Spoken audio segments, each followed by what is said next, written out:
오늘 말씀 로마서 11장입니다. 로마서 11장 우리 17절에서부터 22절까지 함께 찾아보도록 하겠습니다. 로마서 11장 17절에서부터 22절까지입니다. 로마서 11장 17절에서부터 22절입니다.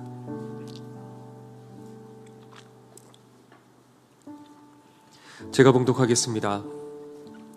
또한 가지 얼마가 꺾여졌는데 돌 감람나무인 내가 그들 중에 접붙임되어 참 감람나무 뿌리의 진액을 함께 받는 자 되었은즉 그 가지들을 향하여 자긍하지 말라. 자긍할지라도 내가 뿌리를 보존하는 것이 아니요 뿌리가 너를 보존하는 것이니라. 그러면 내 말이 가지들이 꺾여온 것은 나로 접붙임을 받게 하려 함이라 하리니 옳도다. 저희는 믿지 아니함으로 꺾이우고 너는 믿음으로 섰느니라. 높은 마음을 품지 말고 도리어 두려워하라. 하나님이 원가지들도 아끼지 아니하셨은즉 너도 아끼지 아니하시리라. 그러므로 하나님의 인자와 어미를 보라. 넘어지는 자들에게는 어미가 있으니 너희가 만일 하나님의 인자에 거하면 그 인자가 너희에게 있으리라. 그렇지 않으면 너도 지키는 바 되리라. 아멘. 이번에 박보영 목사님 이런 얘기 하시더라고요. 기회라는 것은 언제까지 주어지는 게 아니야. 그것을 잃어버렸을 적에 다시 돌아오지 않을 수도 있어. 그 얘기를 해주시더라고요. 예전에 박보영 목사님께서 제일 영적으로 민감하셨던 목사님이 그 얘기를 해주시더라고요.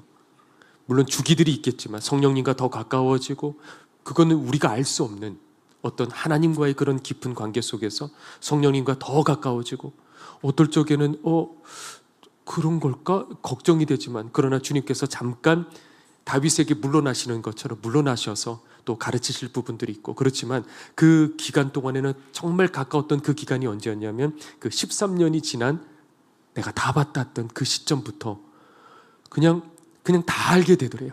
그냥 보는 순간에 이름만 보는 순간에 사람을 보는 순간에 모든 것들이 다 보이기 시작하더래요. 그런데 그 제일 민감했던 우리 목사님 그 시절에 한 번은 그때 임철 목사님과 함께 어느 기도원에서 항상 같이 이렇게 기도를 하셨대요. 그런데 한 번은 성령님께서 뭐라고 얘기를 해주시냐면 내 종에게 가서, 그러니까 임철 목사님이시죠, 내 종에게 가서 그에게 이 방언을 주는 그 은사를 줘라. 그걸 안수해줘라. 그래서 그것을 주라. 그래서 그것을 이제 그 방법을 알려주셨대요. 그래서 박보영 목사님께서 얘기를 해주셨대요. 그래서 이번 주일에 예배를 드릴 때 그때 당시 임철 목사님께서는 그 아버지 교회 전도사님으로 계셨나 봐요. 그런데 그 교회 예배 드릴 때 뛰쳐 올라가서 방언 받으라고 외치라는 거예요. 그러면 그 방언 주는 은사가 임철 목사님에게 확 하고 임하시게 될 거다. 그래서 얼마나 여러분들 뛰쳐나올 수 있겠어요? 그냥 뛰쳐나올 수 있겠어요? 그런데 그거를 두근두근 얼마나 그때 젊으셨던 우리 임철 목사님 얼마나 두근두근 그렇게 하시겠어요? 그런데 끝날 쯤에 이제 축도를 딱 하시고 그때 그냥 막 뛰쳐 올라와가지고 여러분들 방언 받으십시오 하고 외쳤대요. 그랬더니 거기 있던 사람들이 그냥 그 자리에서 뒤집어지고 그냥 여기저기서 통곡이 나오고 그냥 방언들이 여기저기서 터지기 시작을 했대요. 그래서 박보영 목사님께서는 이게 아쉬우신 거예요. 왜 내가 아니고 왜 나는 그거를 이렇게 전해야만 될까? 그러고 난 다음에 또 그 기도원에서 기도를 하시다가 다시 성령님께서 말씀을 하시더래요. 이번에는 말이지 거듭나게 하는 그 은사를 내 종에게 주겠다. 너는 가서 또 전해라. 이거는 완전히 시험 드시는 거예요. 왜냐하면 제가 그 20년 전에 20년 넘었죠. 그리고 주님을 인격적으로 만나고 그리고 나는 어떤 목회를 해야 될까 생각을 했을 적에 이거 내가 하는 게 아니더라고요. 저도 주님을 만났을 적에 그렇게 완강하게 부인했던 제가 주님 한번 딱 만나니까 그냥 모든 게 다 해결되더라고요. 아, 이런 거구나. 이 속사람이 거듭나야 되는 거구나. 그러니까 이게 제가 설교를 잘한다고 해서 되는 게 절대 아닌 거예요. 그냥 설득받아서 되는 게 아니라고요. 동의해서 되는 게 아니에요. 그래서 그걸 알았어요. 그래서 그때부터 계속해서 찾기 시작했고, 그 은사 중에 최고의 은사는 누가 가르쳐 준 적도 없어요. 거듭나게 하는 은사구나. 이걸 알았어요.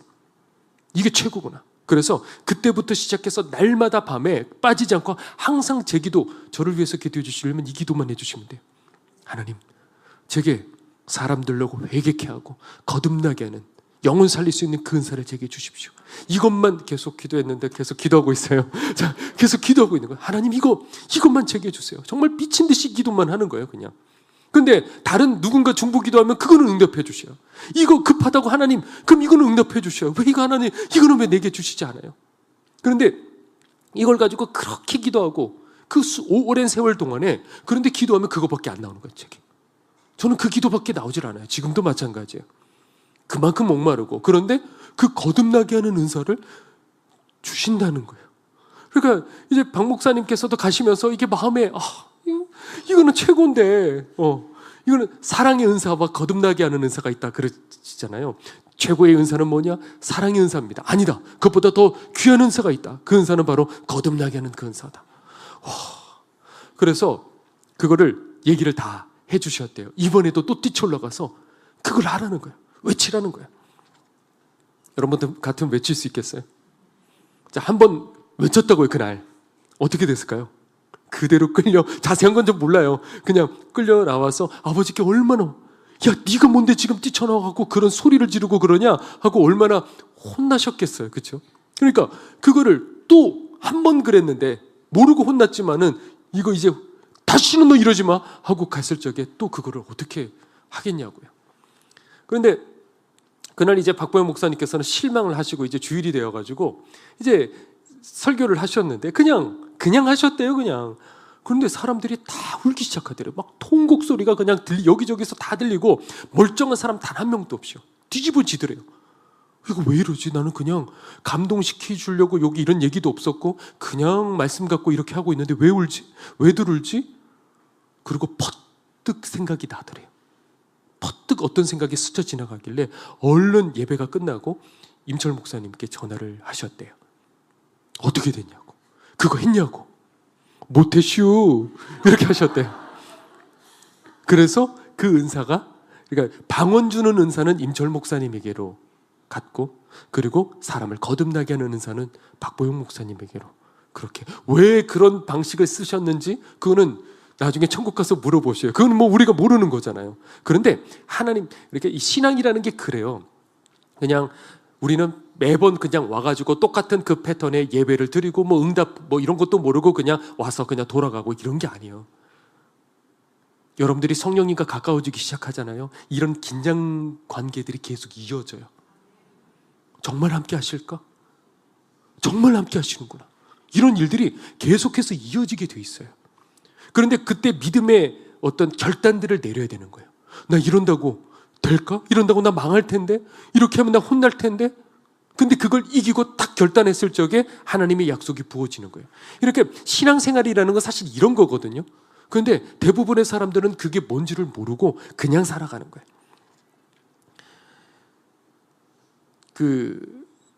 에서 그러면 우리가 떠오르는 게 뭐죠?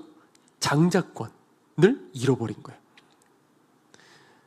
그게 사실 생각해 보면 뭐 이 얘기는 너무나도 잘 아시겠지만은, 여러분들 인생의 중요한 순간은 우리가 모르는 그 사이에 쓱 하고 스쳐 지나가요. 잘 몰라요. 하나님의 결정적인 그 기회가 지나갈 적에는 야, 이게 기회구나라고 생각하지 않고 그냥 뭔지도 모르고 그냥 지나가든지, 아니면 아니 어떻게 이럴 수가 있어, 하나님이 내게 어떻게 이러실 수가 있어 하는 그 순간. 성경에 항상 그런 순간들인 거예요. 베드로가 통곡하고 어떻게 나 버려졌구나. 아니요, 그때가 내가 붙들려, 나도 지옥이 그 십자가에 못 박혀 죽으면 어떡하지 하는 그때가 기회였던 거예요. 내 잔을 마시겠느냐, 그 잔을 마시겠느냐. 그 잔이 바로 십자가의 잔이었던 거예요. 그러니까 그거는 눈을 부릅뜨고 살피지 않으면 절대 그 기회를 붙잡을 수가 없어서, 우리들에게도 분명히 인생의 그 기회들이 지나갔거든요. 절대 낙심하지 마셔요. 그게 한 번이 지나가는 건 아닐 거예요. 그런데 지나갈 때 그거를 대부분의 사람들은 모르고 그냥 모른 채로 그냥 살아가다가 그냥 그렇게 살아가는 거예요. 그러나 하나님께서는요, 여러분들을 사랑하시기에 우리들의 인생이 그저 평범하게 살아가는 것이 아니라 하나님께 딱 붙들려 살아가게 하시기를 원하셔서 그 기회를 주셔요. 목사님, 저는 나이가 많아서 이제는 늦었는데요 라고 생각하면 그 사람은 진야에 간 거예요. 모세는 몇 세? 80세에 부름받았어요. 그러니까 나는 이제 병들었고 이제는 소용없는데요 라고 하면 거기서 끝나는 거예요. 하나님의 능력은 한도 끝도 없어서 어디서 어떻게 되는지를 모르는 거예요. 자, 그래서 에서는 그 기회를 놓쳤어요. 그거 동생이랑 얘기했던 그 한마디, 거기에 그러니까 말 조심하셔야 돼요, 여러분들. 예전부터 저 그거 되게 조심했었어요. 그거를 예전에 저는 부흥회를 많이 이렇게 갔었고 80년대부터 시작해서 그때 그 부흥사, 하나님을 겪었던 그 부흥사들께서 그런 얘기들을 많이 들었어요. 함부로 말하면 안 된다. 그냥 말해서는 안 된다. 그래서 그거를 항상 조심했어요. 자, 그런데 그 장자권을 에서는 잃어버렸어요. 경홀히 여겼기 때문에. 자, 그러면 그 장자권을 누가 이어받았죠? 누가? 야곱이 이어받았어요. 자, 그러면 그 야곱의 이름이 그 다음에 어떻게 바뀌죠? 이스라엘로 바뀌어요. 자, 이스라엘이 뭐가 되는 거죠? 하나의 국가가 돼요. 나라가 되는 거예요. 민족이 되는 거예요. 자, 그런데 그럼 이 이스라엘이 그 장자권을 받게 된 거예요. 그러면 이 이스라엘이 장자권을 받았다는 것은 세계 모든 민족과 다른 한 가지가 있을 거예요. 그게 뭘까요? 그게 바로 장자권이에요. 그게 뭐죠? 뭐가 다를까요? 아니, 그냥 생각나시는 분이 있으셔요? 세상의 모든 다른 민족과 다른 한 가지가 있어요. 이스라엘이. 구약시대 때. 성전, 맞아요. 제사, 맞아요. 제사, 성전, 성막. 다른 나라에도 제사가 있었어요? 없었어요? 구약시대 때? 있었어요. 하나님께서 창세기 때 아담을 통해 가지고 하나님께 나아가는 제사법을 가르쳐 주셨을 거예요. 그게 모든 민족에게 퍼졌는데 세월이 지나면서 어떻게 되죠? 그게 변질돼 버리죠. 그러니까 거기에는 성령님께서 임재하시는 게 아니라 사단이 역사할 뿐이에요. 그 제사 가운데는. 그런데 이스라엘 가운데서는 그 성막이 있고 거기에 무엇이 있죠? 그 안에? 지성소 안에 언약궤가 있어요. 법궤, 언약궤. 거기에 하나님께서 임재하시겠다 약속하셨어요. 그게 바로 장자권을 말하는 거예요. 그런데 이 이스라엘도 어떻게 했죠? 경홀히 여겼어요. 그래서 그 장자권을 뺏기죠. 어떻게 뺏기느냐? 그 바벨론이 침략해 들어와 갖고 모든 걸 다 무너뜨렸을 적에 그 언약궤가 호련히 다 사라져 버려요. 그리고 난 다음에 70년이 지나 가지고 그 스룹바벨 성전을 다시 만들어요.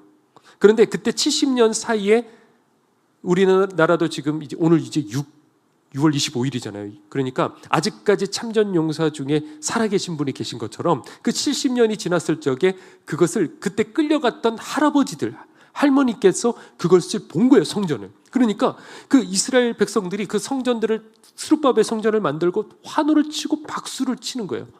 할렐루야, 우리도 더 이상 이제는 성전을 가졌다. 그렇게 막 기뻐하는 사이에 울음소리들이 섞여서 들리더래요. 왜냐하면 그때 그 할아버지들, 할머니들께서 보니까 거기는 뭐가 없죠? 법궤, 언약궤가 없는 거예요. 하나님의 임재 약속이 없는 껍데기 성전. 그게 다른 거예요. 그걸 아니, 이 규모가 작아서 그 솔로몬 성전보다도 규모가 작아서 물론 그럴 수 있지만 그 안에 법궤가 없기 때문에 그래서 거기서 울었어요. 그렇게 한번 나라를 뺏기니까 그 성전을 세워서도 여전히 나라를 뺏긴 상태로 계속해서 수백 년을, 아니 2000년 이상을, 지금 이제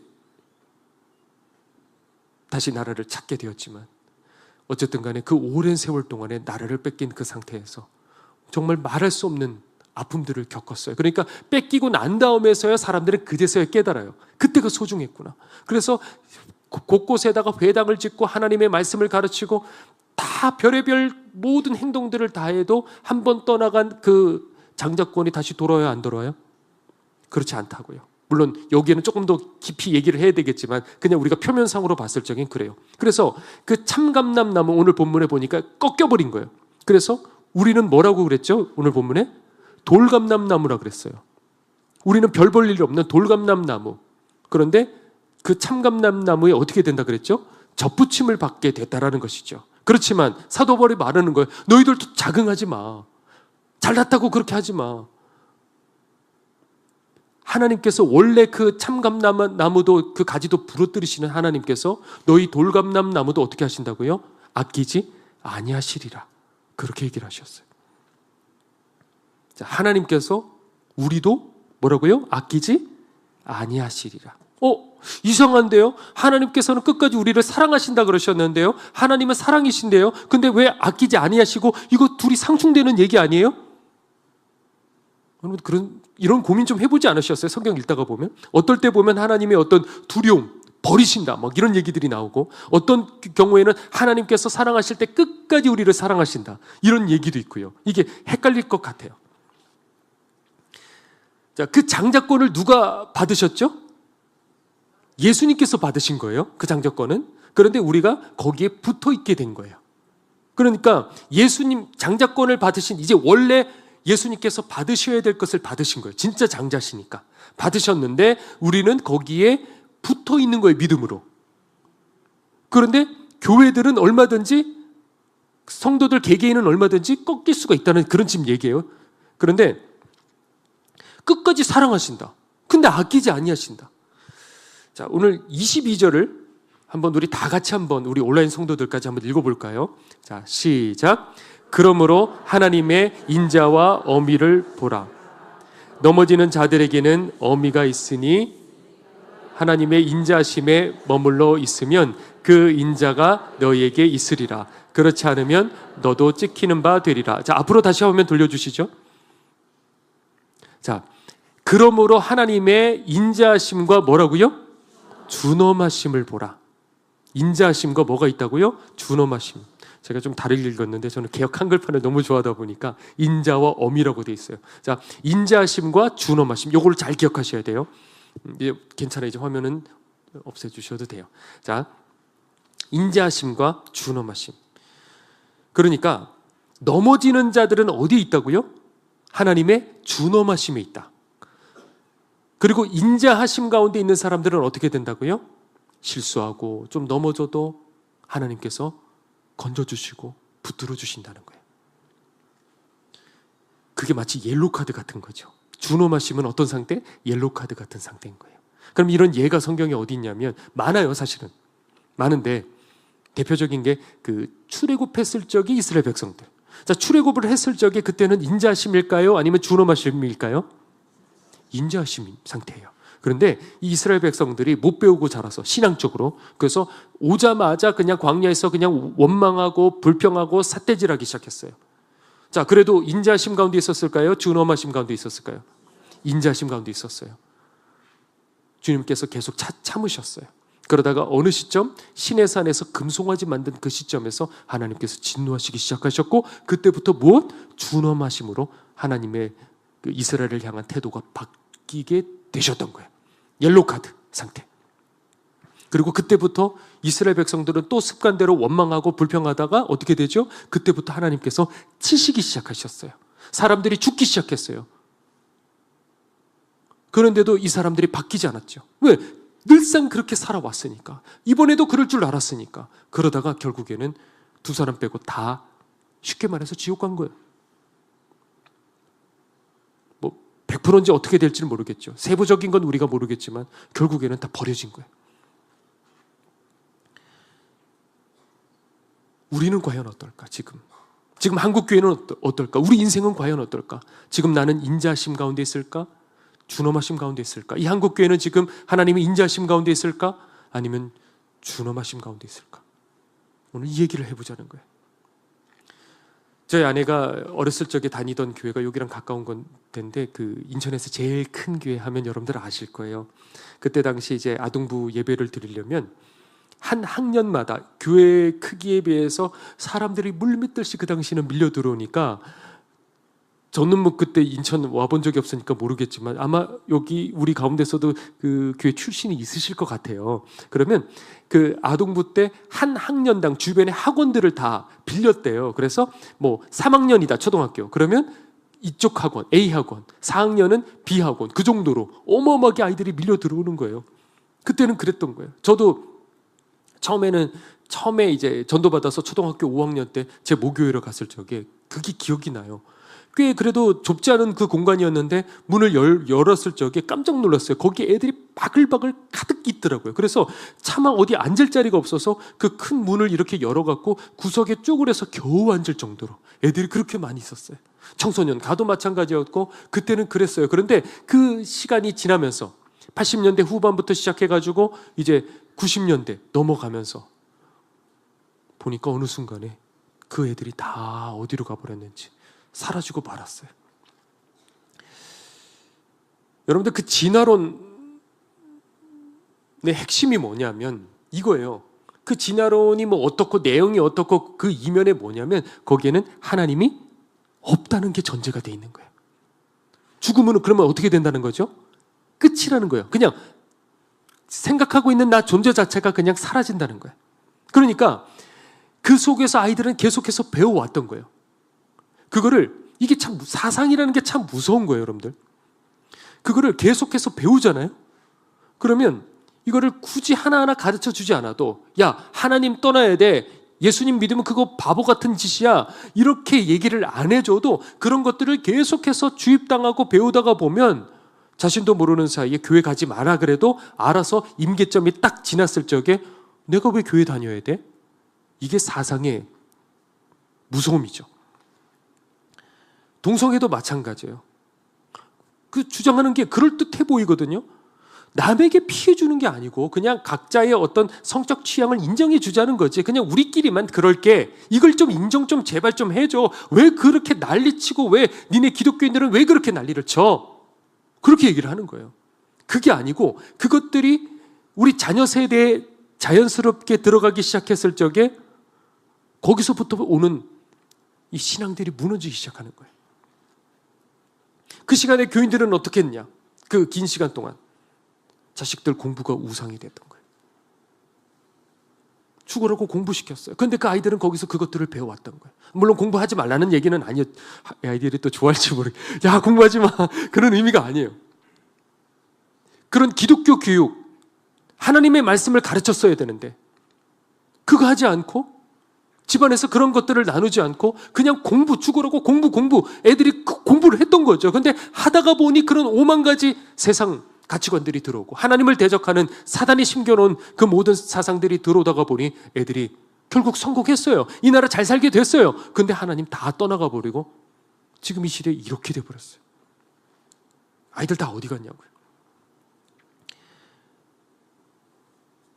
1970년대 이제 마가다락방이 처음 세워지게 되었을 적에 아마 예전에 한번 얘기한 적이 있는데 그때 한 아이에게, 여자아이에게 갑자기 성령님께서 임재하신 거예요. 그 얘는 아무것도 피아노도 칠 줄 모르는 애가 갑자기 성큼성큼 걸어가서 거기에서 피아노를 치기 시작하는데 막 유창하게 막 치기 시작하는 거예요. 그 사람들이 그 부모도 그렇고 다 아니까 친구들도 그렇고 다 깜짝 놀란 거예요. 그런데 그때 피아노를 치면서 이 아이가 예언하기 시작한 거예요. 지금은 성령님께서 임재하시는 지금 이런 시대지만 은혜의 문이 지금은 열려있는 때지만은 시간이 지났을 적에 그 문이, 하늘의 문이 닫힐 때가 온다. 그 예언을 했대요. 70년대. 그때는 갈망만 해도 임재하셨어요. 교회 십자가만 세워도 제가 여러 목사님께 이렇게 찾아뵙고 인사드렸을 적에 그 예전 시 지금은 어렵지 하시면서 그것도 참 오래전이죠. 결혼할 때쯤에 찾아뵀을 적에 이제 존경하는 목사님들 얘기하시는데 나는 아무것도 모르고 이렇게 뒷깎이로 이제 왔지만은 십자가만 세워도 사람들이 물밀듯이 그렇게 밀려 들어왔어. 그런 얘기들을 해주시더라고요. 그때는 그랬어요. 80년대 초만 하더라도 그렇게들 밀려 들어오고 그랬었어요. 왜 그러냐면 이 나라에 하나님의 인자하심이 있었던 때였거든요. 하나님께서 그렇게 긍휼히 여겨주셨어요. 그게 사람이 잘해서가 아니라 그때 설교 한번 갖고, 물론 목사님, 선배 목사님들을 폄하하자는 건 아니지만은 지금 얼마나 사람들이 연구하고 고민하고 더 이렇게 하려고 하겠어요. 그렇죠? 그랬을 적에 오히려 그때 사람들이 더 깨지고 주님을 만나고 그랬단 말이에요. 그냥 단순하게 어떤 선포였어요. 지금만큼은 아니었을 수 있을 것 같아요. 제가 봤을 때. 적어도 제가 들었을 때는. 근데 이게 말을 잘해갖고 되는 게 아니라고요. 설교. 성령님께서 임재하시고 거기서 거듭남의 역사가 일어나고, 심지어는 저희 어머니 때도 다 들었어요. 제가 어렸을 적에 딴짓하고 놀면 그 속해 이렇게 예배를 드리시는데 그런 얘기들이 기억나요. 아직까지도. 권사님은 주님 인격적으로 만났어요? 지난번에 속해 예배 드리다가 주님 만났잖아요. 뭐 이런 대화들이요. 꼭 주일 예배 아니고 뭐 어떤 부흥이 아니고 그런 예배 드리다가도 주님 만나고요. 그때는 그랬어요. 저희 어머니도 그냥 처음에 교회 가셔갖고 아무것도 모르고 새벽 기도 때 통곡이 나오더래요. 죄가 생각나더래요. 그리고 주님을 인격적으로 만나셨어요.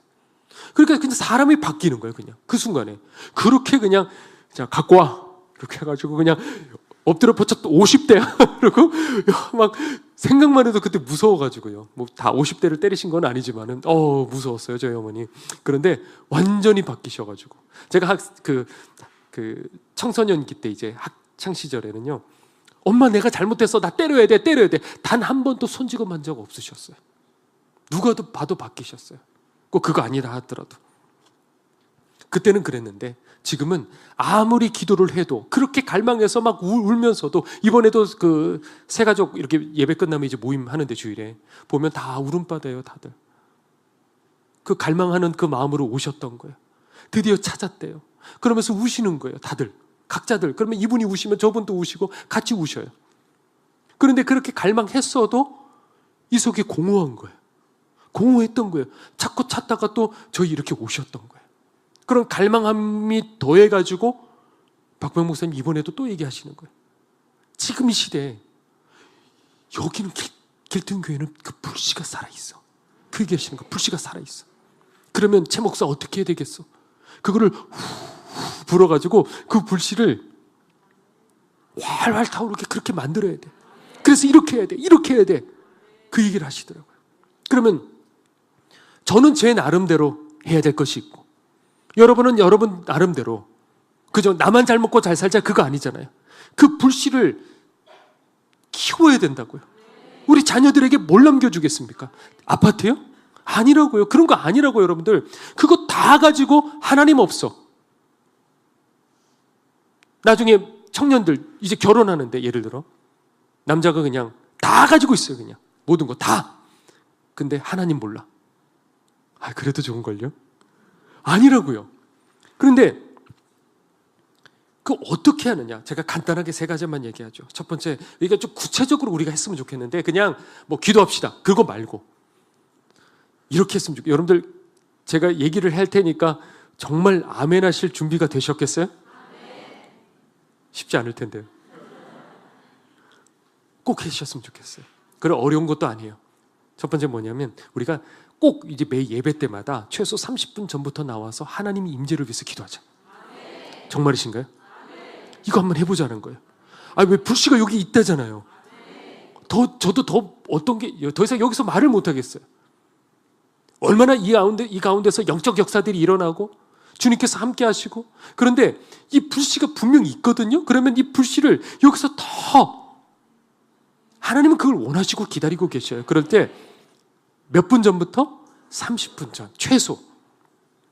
물론 급하셔서 오늘 퇴근하셔서 급하게 오신 분들, 아마 식사도 안 하시고 오신 분들 많이 계실 거예요. 괜찮아요. 어쩔 수 없이 지금 온라인 예배 어쩔 수 없이 게을러서가 아니고 어쩔 수 없이 그런 분들 계실 거예요. 괜찮아요. 그렇지 않고서는 되도록이면 일찍 오셔가지고, 그러니까 우리가 수요 예배 드리잖아요. 주일 예배 드려요. 그런데 실제로 여러분들 한번 살펴보셔요. 예배 드리고 난 다음에 과연 나는 얼만큼 변했을까? 그 예배를 통해 내가 하나님과 얼만큼 가까워졌을까? 물론 여러분들이 떠나시지 않으면 점점 가까워지고 있을 거예요. 아멘? 가까워질 거예요. 그런데 그것을 너무 더디잖아요. 왜 나는 변화되지 않지? 가슴치고 오라나는 공고한 사람이로다. 그거 말고 빨리 로마서 8장으로 넘어가야 되잖아요. 자, 그러려면 적어도 이게 저 혼자만이 되는 게 아니에요. 저도 그랬거든요. 주님을 인격적으로 만났을 적에 그때 당시 그 교회가 좀 율법주의는 아니지만은 우리가 순종하자. 왜냐하면 변화되고 싶었던 거예요. 성도들이 그 목마름이 있었거든요. 그러니까 깨알같이 그냥 순종해 서로. 그러면 속회 모임 했을 적에 딴 얘기 안 했어요. 다 말씀 갖고만 얘기하고요. 어떻게 하면 우리가 변화되지? 정말 그 사람들만 모였던, 저는 그냥 그래서 그때 당시에 거기 평생 있고 싶었어요. 그런데 종이기 때문에 하나님 부르셔서 어쩔 수 없이 지금 제가 왔지만은 정말 그때 그랬는데, 그런데 이게 다들 메마른 거예요. 이걸 자꾸 순종하자 회개하자 했지만은 거기에 성령님이 계시지 않으니까 이게 메마르고 힘이 들고 서로 정죄하고 비판하고, 그러다가 어느 날 성령의 바람이 불기 시작했던 거예요. 제가 주님을 인격적으로 만난 얘기 여러 번 했지만은 제가 단독으로 가만히 있다가 주님을 만나고 싶어요. 시작은 그렇게 했어요. 근데 3년 동안에 아무런 일이 일어나질 않았거든요. 그런데 바로 그때 성령의 바람이 교회에 불어닥쳤을 적에 저도 그때 만나게 된 거예요. 한 번은 그 교회에 어느 누나가 있었어요. 저보다 2살 많은 누나가. 항상 우울증에 시달리던 누나였는데 눈물을 흘리면서 나타났어요. 해같이 빛나면서. 그리고 내가 널 위해서 기도해 줄게. 울면서 막 울면서 얘기하는 거예요. 내가 널 위해서 기도해 줄게. 진심으로요. 달라진 거예요. 그래서 제가 그 눈물을 보고 나도 그러면 기도하겠다고. 그리고 한 달 있다가 주님 만났어요. 바람이 불 때, 그때 다 별의별 일들이 많았어요. 그냥 온통 그냥 문신해갖고 조직폭력배요. 사람 패고. 그런데 억지로 끌려 들어왔다가 말씀 듣고 깨져가지고 지하철에서 그냥 울면서 예수님 믿으세요 막 전하고요. 여러 일들이 있었어요. 그냥 아내 따라 그냥 억지로 끌려와가지고 팔짱 끼고 막 짜증 부리면서 있던 남편이요. 어느 날 만나가지고 그냥 부인보다 더 뜨거워져 버린 거예요. 막 울면서 간증하고요. 그런 거 수도 없이 봤어요, 제가. 그것도 오래된 얘기죠. 그런데 그런 바람이 불 때 같이 그렇게 불어지는 거예요. 그러니까 그게 그냥 나 혼자만 이렇게 기도하는 게 아니라 예배 때 주님 그 불씨가 활활 타오르게 해주세요. 오늘 이 가운데 주님께서 임재해 주세요. 그렇게 막 하다가 보면 어떻게 되느냐? 어느 날 불이 딱 떨어졌을 적에 같이 그냥 확 하고 주님을 만나게 되는 그런 역사가 일어난다는 거예요. 그러니까 아이들도요, 되도록이면요 그냥 이 본당에 같이 앉히셔요. 제가 그 분당에서 처음 개척 교회를 시작을 했을 적에 그때는 정말 그 의자 딱 30개였어요 처음에. 물론 나중에는 의자가 모자라서 뒤에도 앉고 뭐 여기저기 앉고 그러긴 했지만은, 그런데 거기서 그렇게 드렸을 적에 잠옷실이라고 뭐가 있겠어요. 그냥 본당에 와가지고 그냥 애들이고 다 앉았는데, 나중에 뭐 애들이 뭐 10명 이상 그렇게 있기도 하고 애들만. 그러면 그 애들을 보면 거의 초등학교 저학년 그리고 미취학 아이들이었어요. 뭐 거의 그 위쪽은 거의 없었고요. 근데 그 애들 보면 난리가 나요. 그냥 앞에서 설교를 하고 있는데 뒤에 이제 정수기가 있고 거기에다가 얘가 굳이 그걸 눌러가지고 그걸 뜨거운 물에 갖고 막 울고 그러면 이게 제가 얼마나 단련이 됐는지 웬만한 그냥 어떤 설교를 해도 아무렇지 않아요. 사실은 졸아도 괜찮아요. 상관이 없어요. 그럴 수 있지. 유두고도 그랬는데. 그러니까 이게 별로 뭐 자존심이 상하고 뭐 시끄러워갖고 조용히 해 뭐 이런 거 없어요. 하도 많이 단련됐어. 근데 그 아이들 그렇게 떠들고 돌아다녔던 그 아이들도 계속 앉히는 훈련을 하다가 보니까 엄마 옆에 딱 앉아갖고 예배 다 드리더라고요. 그거 한번 해보라는 거예요. 그냥 그렇게 있지 말고. 물론 아픈 아이들 제외하고 그런 경우는 저희들이 얼마든지요 붙잡아 줄 테니까. 그런데 그렇지 않고서는 같이 그렇게 예배드리고 같이 기도하고. 그러면 저도 어렸을 적에 그 부흥회 때 이렇게 자꾸 저희 어머니 따라서 참석하고 그러다가 뭔가 이런 기적 같은 것들도 제 눈에 보이기도 하고요. 그런데 그때 앉아있으면 그 부흥사께서 얘기하시는 게 무슨 말씀인지 뭐가 알겠어요. 그런데 그 와중에 어떤 이야기들, 어떤 것들 이렇게 간간히 들어왔던 게 지금까지 남아있어서 저를 붙잡아줬던 그것들이 됐던 거예요. 그냥 앉아있기만 해도 하나님이 그걸 보시는 거예요. 어디 앉아있는지. 맹모 삼천지교라 그러지 않았어요? 그냥 앉아있게 그것을 꼭 했으면 좋겠어요. 그리고 두 번째, 일주일 동안 우리가 뭐 했으면 좋겠냐면 나중에 제가 다 물어볼 거예요. 세상 좀 끊어보자는 거예요. 아멘? 네. 그냥 대번에 첫 번째 알적에 딱 기다리고 있다가 아멘! 그거 해야 되는 거예요. 아멘? 네. 자, 아무리 여기서 은혜 받아도 드라마 한 편 보면 싹 날아가요. 싹. 다 식어버려요. 다 소용없다고요. 그러니까 이게 잠깐 뜨거워졌다가 식었다가 뜨거워졌다가 식었다가 이게 우리가 착각하고 있는 거예요. 착시현상이라 그래야 될까요? 난 뜨거워졌어. 자꾸 요거의 반복. 이렇게 평생 살아가는 거예요. 근데 왜 난 하나님 못 만나지? 이 정도까지 쳐야 되는 거예요. 천정을 이렇게 해서 쳐야 되는데 그거 못하고 요만큼에서만 왔다 갔다 하는데 요 식어지는 그 구간에 세상 끝들로 탐닉하고 있는 거예요, 몰래. 그거 그냥 좀 끊어버리라는 거예요. 그게 뭐 도덕적으로 문제 없고 그래도 과감하게 그냥 잘라버리고 끊어버리고. 그럼 심심한데 뭐하고 놀죠? 기도하고 놀면 되죠, 하나님과. 왜 그거 안 하냐고요. 노는 거예요, 그거. 네, 아멘. 네, 맞아요. 제가 그러니까 한 성도를 계속해서 이렇게 뭐라 그래야 될까요? 계속 점검을 해줬어요. 체크해주고 똑바로 가게 계속 이렇게 해줬었어요. 별것 아닌 것 같은데도 이 성도의 중심이 있으니까 점점 바뀌어가고 있는 거죠. 그리고 한 번은 물어보는 거예요. 부모님이 집을 해주시겠다는 거예요. 별로 안 부럽죠? 우리는 뭐 이런 거 부럽지 않아요. 우리는 하늘의 집이 중요하죠. 근데 저한테 상담을 한 게 뭐냐면, 목사님 이걸 받아야 될까요? 왜 안 받으려고 그러냐? 그랬더니 그걸 받았다가 이것을 익숙하게 여겨 주님과 이 관계가 멀어질까 봐. 여러분도 이 고민을 하시는 분 있어요? 주시면 어떻게 하겠죠? 냅다? 우와! 하고 받죠. 물론 제가 받으라 그랬어요. 뭐 여러 가지 이유를 다 설명할 수는 없지만. 그런데 그 중심이 제가 봐도 놀라운 거예요. 제가 이유를 정확하게 설명을 해주고 일단 받으라 그랬어요. 그러나 얘기하고 싶은 건 뭐냐면, 마지막에 제가 그 얘기했어요. 그 마음 잃어버려서는 안 된다.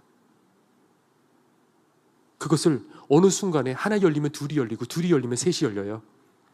빗장이 열리기 시작하면 이것도 타협했는데 이것도 할 수 있지, 이런 심리가 되거든요. 옷이 더럽혀졌는데 에라 그냥 진흙탕에서 그냥 놀지, 이런 심리가 돼요. 그러니까 그거 하나의 큰 문제가 아니라 하더라도 마음이, 그러니까 항상 세월이 지나도 그것을 경계할 줄 아는 그 마음, 별것 아닌 것 같은데도 그것을 경계하는 그 마음, 끝까지 평생이 지켜나갈 때 주님께서 함께 하실 거야. 그 얘기를 해줬어요.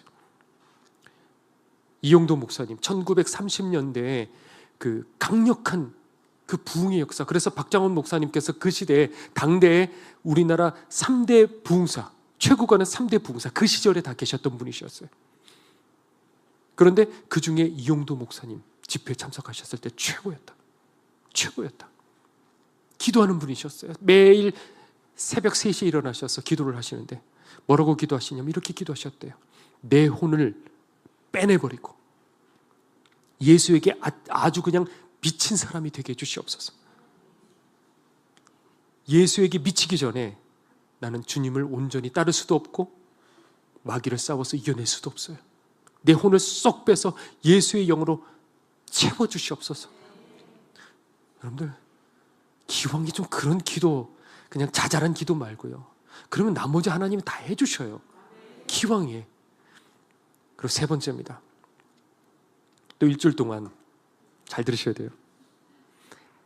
한 가지라도 일주일에, 하루도 아니고 지금 일주일 동안에 한 가지라도 하나님 앞에 순종해서 스쳐 지나가는 그 기회를 붙잡았으면 좋겠어요. 아멘? 네. 그게 삶으로 이어지지 않으면요, 아무리 내가 생각하고 결심하잖아요. 근데 그 순간에 아까 제가 그랬잖아요. 처음에 지나갈 때 몰라요. 그거를 몰라요. 그거 그냥 지나가요. 기회가, 하나님 주신 기회가 있는데. 저도 뭐 이미 여러 가지, 저는 너무 여러 번 겪었어요. 그거를 겪었다고 말하는 건 왜 겪었냐면, 내가 이제는 순종해봐야지 결심을 했어요. 근데 결심하기 전에는 몰랐어요. 아예 애초에 모르는데 결심을 하고 이렇게 있는데 그 순간이 제게 왔을 적에 하다가 놓쳐버리더라고요. 결심을 해도 그렇게 되더라고요. 항상 안테나를 이렇게 세워놔도 그렇게 되더라고요. 거기서부터 이제 훈련이 시작되는 거거든요. 근데 대부분은 그냥 놓고, 그냥 총이고 칼이고 다 놓고 그냥 편안하게 지내는 거예요. 여기서는 아멘 하지만은 나갔을 적에는 놓고 지내는 거예요. 그거 말고 예를 들어 어려운 사람을 돕는다, 지극히 작은 자, 곧 내게 한 것이라 했을 적에, 그러면 지나가다가 예전에 그 연수구 쪽에서 송도역 있는 쪽 그 도로, 비류대로인가요? 거기 도로가 있는데 그 퇴근 시간에 차들이 정말 많아요. 그런데 거기 횡단보도에 리어카가 하나 이렇게 세워져 있더라고요. 이 반대쪽 바퀴가 저에게 보이게. 저는 이제 운전해서 가는데 차들이 가득이에요. 그래서 이렇게 거기 공사하나 보다, 리어카로 막아놨네 생각하고 옆으로 이렇게 지나가다 보니까 할아버지가 거기 주저앉아 계시고 리어카가 이렇게 세워졌는데 짐은 다 쏟아져 있었던 거예요. 이게 왜 그러냐면 그 짐을 할아버지께서 견디지를 못하고 발딱 이렇게 서버린 거예요. 그런데 그 순간에 세워야 되는데 저는 1차선이었고, 그러니까 제 변명하고 있는 거예요. 그러니까 1차선이었고 이걸 어떻게든 해가지고 그냥 욕을 먹든 말든 간에 그냥 뛰쳐 들어가서 그냥 그거를 할아버지하고 도왔어야 되는데 하다가 지나가더라고요. 아, 이런 거구나. 이런 식으로 다 놓쳐요. 그러니까 이거는 작은 일이겠지만 결정적인 인생의 그 순간, 내가 다 봤다 하시는 그 순간 또 이런 식으로 지나가 버리는 거예요. 그냥 아니 그것쯤이야, 그 할아버지 이거 옷 입혀드리는 거 뭐 이렇게 생각하고 지나가서 내게 아무런 일이 일어나질 않았던 거예요. 예전에 그 차세자 전도사님 그 자녀가 있죠. 그런데 그 어린 아들이 집에 이렇게 있었대요. 혼자 아직 초등학교도 들어가지 않은 어린 아들이. 그런데 그때 누군가가 이렇게 두들기길래 문을 열어줬더니 정말 노쇠한 할아버지께서 오셔가지고 한 푼 달라고 이렇게 손을 내미시더래요.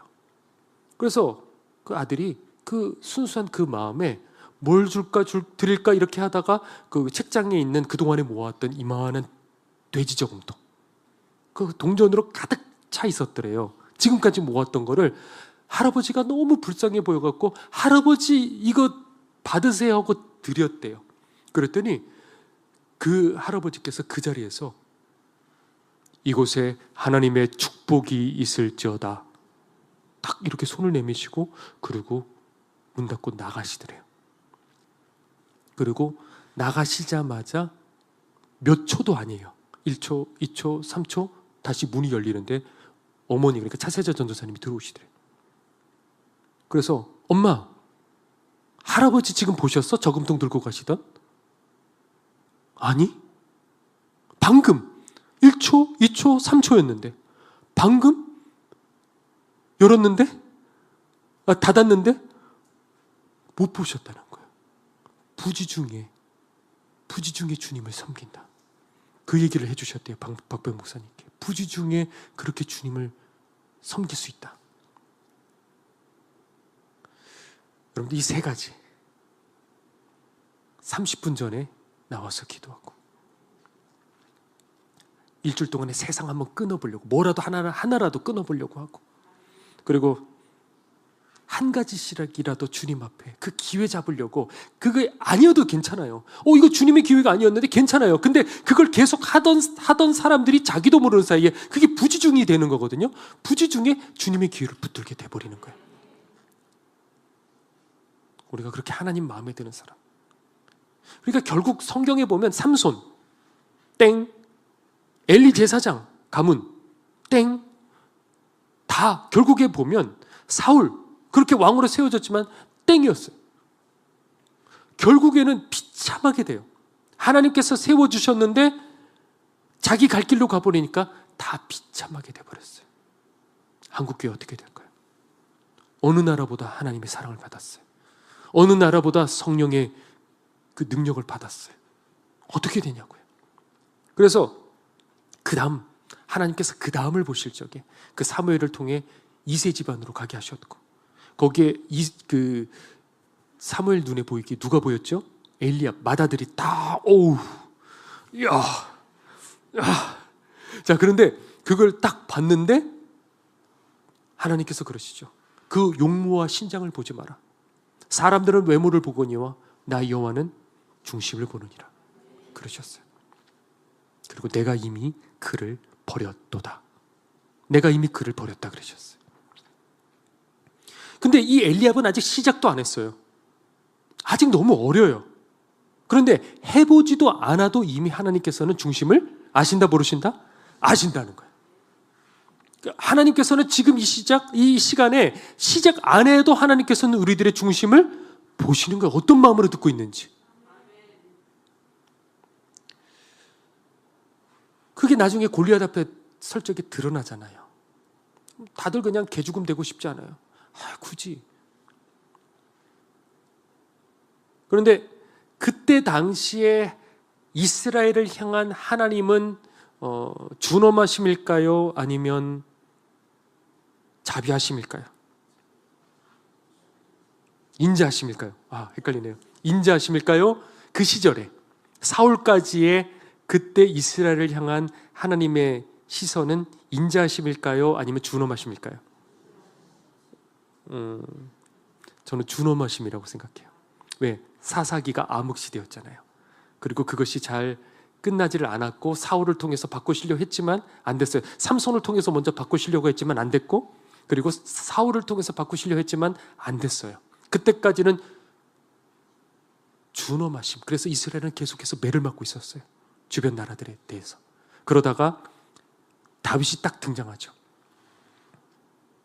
이게 쉽지가 않은 게, 실수하면 어떻게 되죠? 아무리 얘가 뜨거워갖고 달려가도 실수하는 순간 어떻게 되죠? 개죽음인 거예요. 어떻게 달려가요? 그냥 사람과 이렇게 그거면 그냥 내가, 왜냐면 이 골리앗은 이게 훨씬 길잖아요. 이렇게 할 때.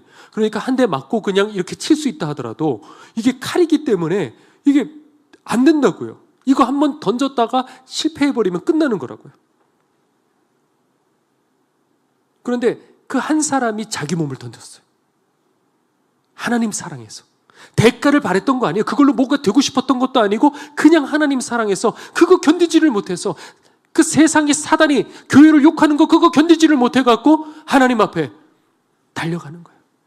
달려가는 거예요. 그거 입 막으려고. 그걸 하나님 보셨어요. 그래서 이 한 사람을 통해서 준엄하심에서 인자하심으로 바뀌어버리는 거예요. 한 사람을 통해.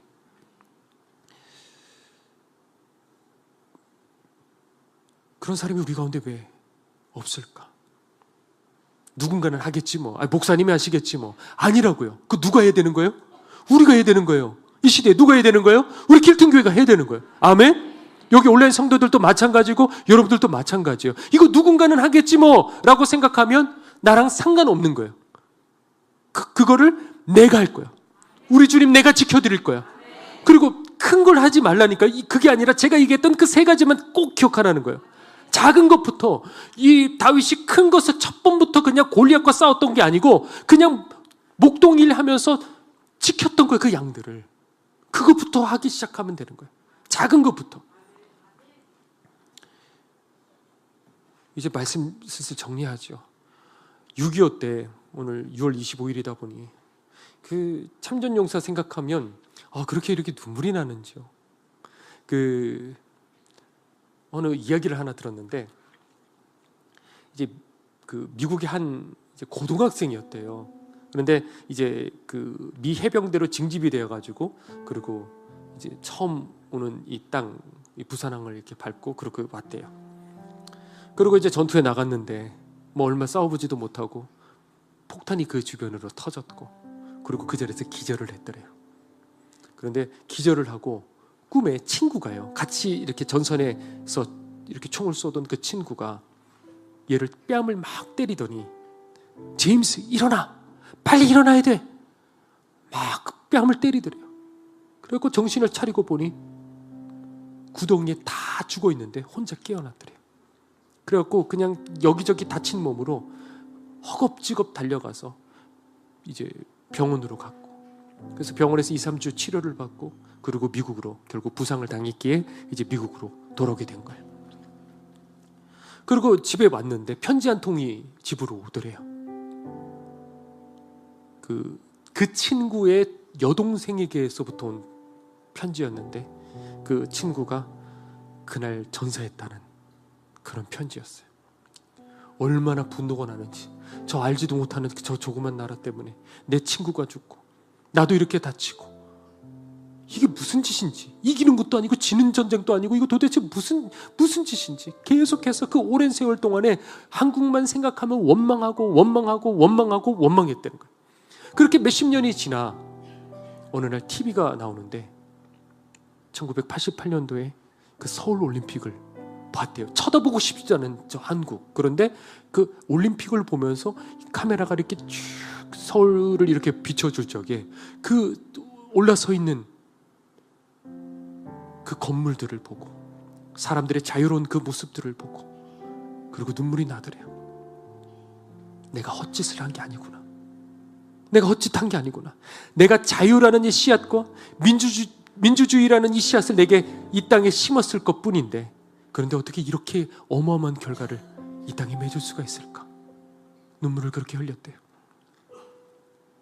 누군가가 희생했기에 우리가 오늘 여기에 와서 예배드릴 수 있는 거예요. 누군가가 주님 앞에 눈물러서 기도하고 중보했기에, 누군가가 순교했기에 우리가 오늘 여기에 올 수 있었던 거예요.